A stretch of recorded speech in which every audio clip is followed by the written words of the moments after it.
Burkina Faso, autrefois terre de la diversité, de la pluralité confessionnelle et culturelle, pays de paix et de cohésion sociale, connaît depuis plus de 4 années la plus grave crise sécuritaire de son histoire.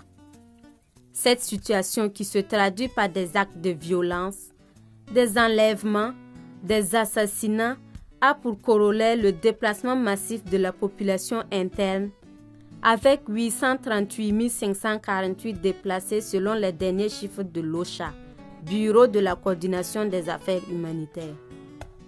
À l'aggravation de la situation sécuritaire se greffent régulièrement des conflits intercommunautaires alimentés par les problèmes de chefferie, la pression foncière, etc. La concentration de ces problèmes fait du Burkina Faso une sorte de poudrière qui peut basculer dans des violences généralisées. C'est dans le but de prévenir ce scénario que des initiatives ont émergé à travers le pays. Le projet JAM, Paix en Fulfulde, en fait partie.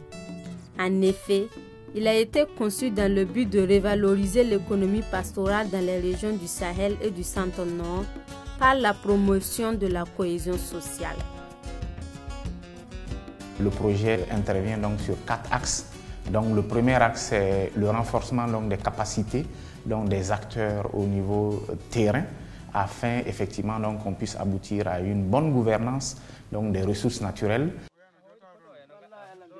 Bon, avant là, quand on n'a pas mis le bureau là, il y a des jours que entre éleveurs et puis agriculteurs là, ils font bagarre et puis ils partent à la commissariat.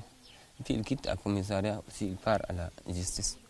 Mais présentement là, comme on a mis le bureau là, on part seulement, on les accorde. Puis comme c'est un de ton village là, toi aussi tu ne vas pas dire que tu ne vas pas accepter. Chaque commission a les responsables. Au moins 6 personnes, puis c'est chef coutumier, chef religieux, moi le secrétaire pour écrire ce que l'homme l'a dit.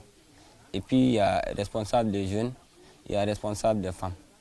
C'est 6 personnes-là qu'on appelle. Et puis on appelle ceux qui sont bagarrés. Ils viennent, on va faire la causerie, on discute jusqu'à on s'entend. J'ai pu régler un conflit foncier par rapport, il y a 2 femmes qui sont bagarrées entre eux à cause d'un champ.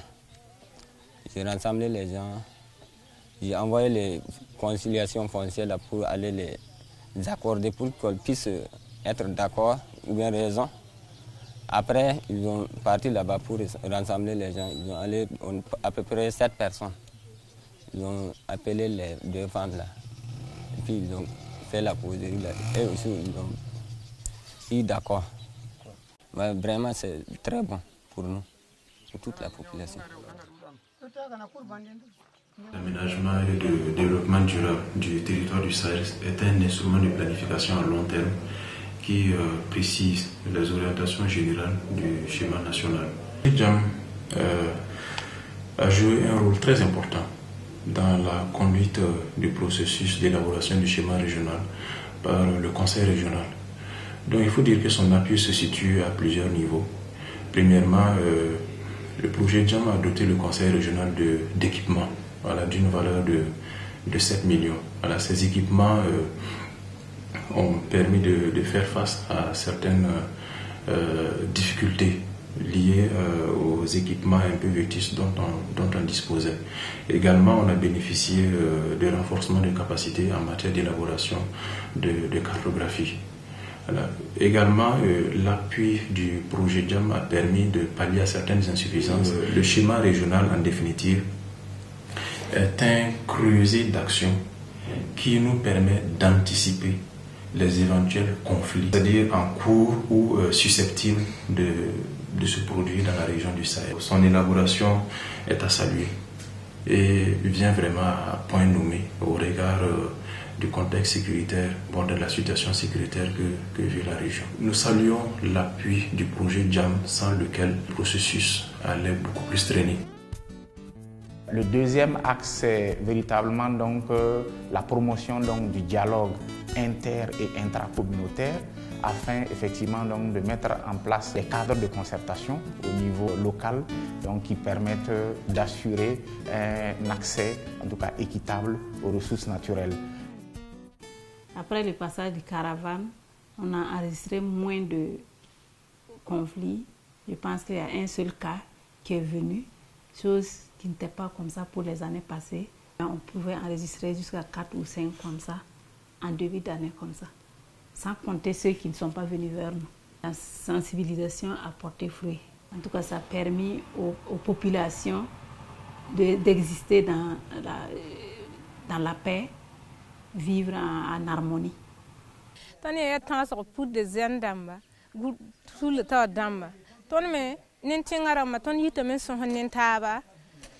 Na wum taba ton ningun ba ti zaba da zindi no kwem da zindi na yitir wum taba ti tinga taran lafi ton me sing so sa teka ton kar zim pa zabre ya sinogo ya yamleogo.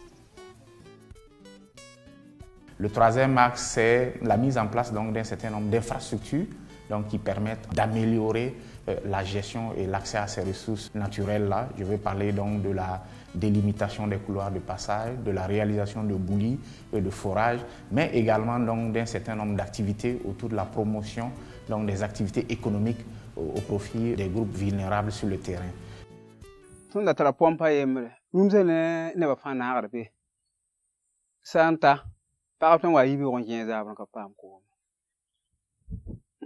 Ti azab taaba ti buta lim latin hunu ti pagaba latin yonge tali ko bilon lobe ti ya tuba ti ya latin papta wakar fa ton sa mi jindo to yibi wala ninga ton daga nya woto bila sugu wala ninga me ton sa jindu na jem se ta bala zab ta pore kan kata semen ya tin ye biya zugo ya la pom kan ha bataka nir ba hin in pusirin pi wala to jin ka be suno taka bala busi yuda ka te pagabi worka la pagba ha mi wa wakana bu rumze jime kam mi to buse be mi kam to rumze le mi nugun saman lo to sa ba me santa to ta yon ko ta lo yel to fa ka ke te suno ma ton tenga wo mataba ki tamiti ton tenga wo mtama to sunya no nan taba la pa pinale zap taba to wo mtaba ka be.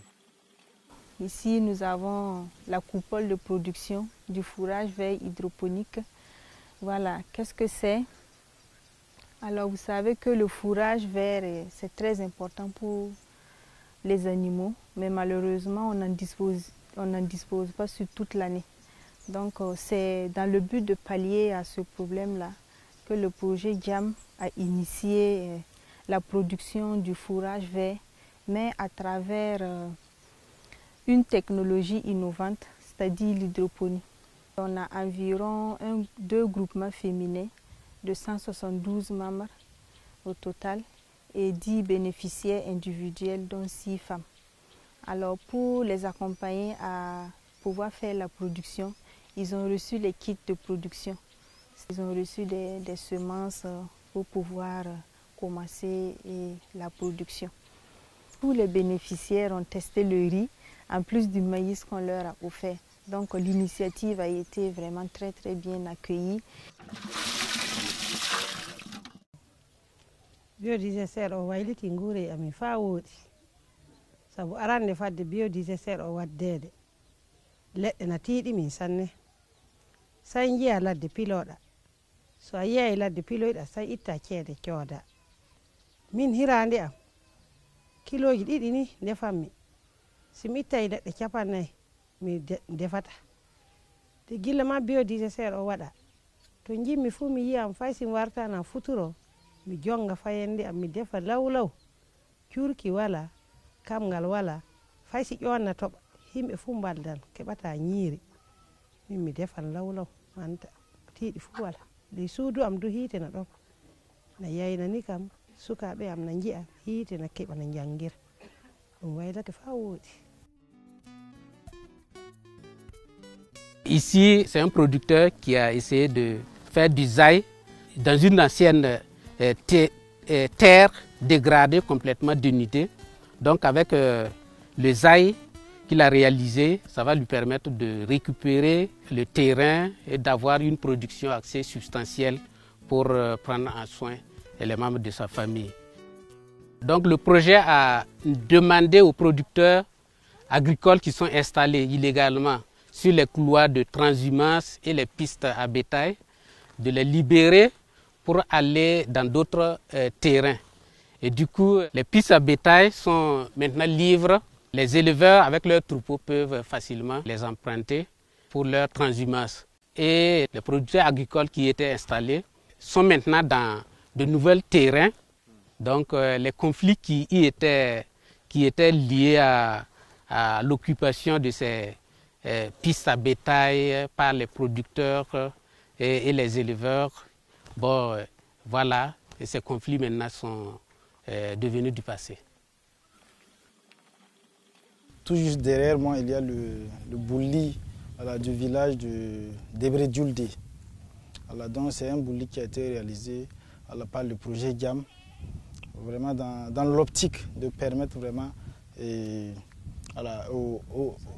aux animaux des éleveurs qui sont dans les alentours, de pouvoir en tout cas abreuver leurs animaux.